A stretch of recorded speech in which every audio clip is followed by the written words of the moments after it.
Hey everybody, it's Dr. Hall. I just wanted to give you a couple of very quick updates since the lecture was last recorded in January 2023.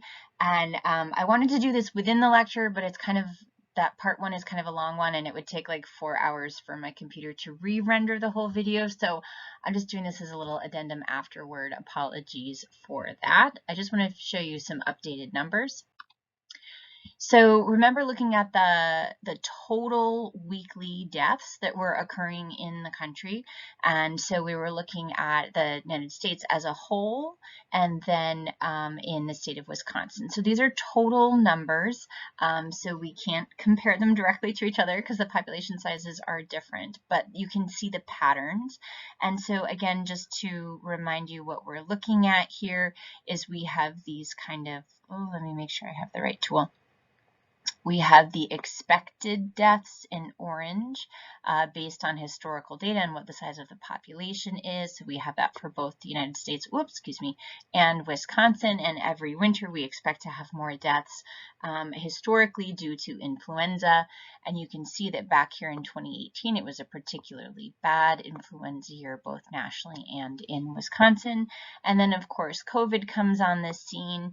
Nationally, we see deaths sooner than we do in Wisconsin. It didn't really gain a foothold here in Wisconsin until summer of 2020, which kind of was here. And then we had, of course, that first really big wave in that winter of 2021.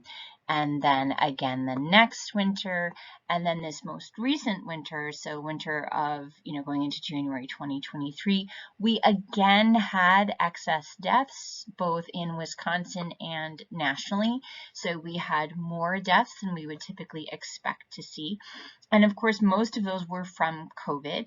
What's interesting is that they also kind of replaced the deaths from influenza because we haven't been seeing as much influenza for interesting reasons that we don't have enough time to go into, and it's also not entirely clear.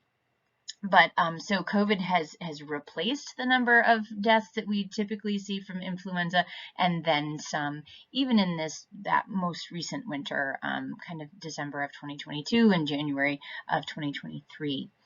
The next thing that I want to show you is looking at, okay, well, what's happening right now? And the first answer is we don't entirely know. So for excess deaths here, you can see here is the fall of 2023. This is where we are now. Now notice this big drop off in the last couple of weeks, and that always happens because it takes a while for this data to come in. So it takes a while for death certificates to get completed and filed, and then the information sent on to CDC, who does the whole national data for us. So they always look low for the most recent couple of weeks. So it's a little too early to tell what's going to happen if we're going to kind of have a repeat of last fall and winter where we're still having more deaths than we would expect to have, or if there's just a little blip and it's going to go down. So we shall see. The other thing is that although CDC always collects total number of deaths, they also collect causes of death and all that kind of stuff. You can play around with that data. It's really fun. But we no longer have from the state level the rates of cases and deaths due to COVID that we used to have. So the state of Wisconsin stopped tracking that as of September 1st. So we don't have that data anymore. So the only piece of data that we have to really find out what's kind of boots on the ground happening right now in the state of Wisconsin is the following. Here it comes. So, oh, I forgot to put an animation in here. Never mind. Okay, so first we're going to look at this chart down here.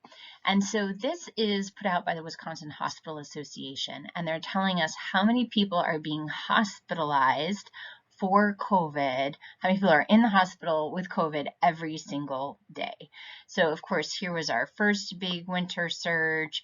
Then here was our next big winter surge. And then, and not too many hospitalizations coming into 2023, right? So Omicron was less severe. A lot of people got it, but it was a little less severe. So especially by that time, most people were immunized, right? So they had some immunity either from vaccines or from a previous history of infection. So last winter wasn't as bad. But then if you look, you can see that things are starting to go up again. So this upper chart, I just kind of zoomed in on the last 6 months, and that you can see that ever since the summer, right, number of hospitalizations of people with COVID have been going up. So cases are going up again. We just don't actually have that data because nobody's really testing very much, and nobody's even tracking those people that do test and report it in.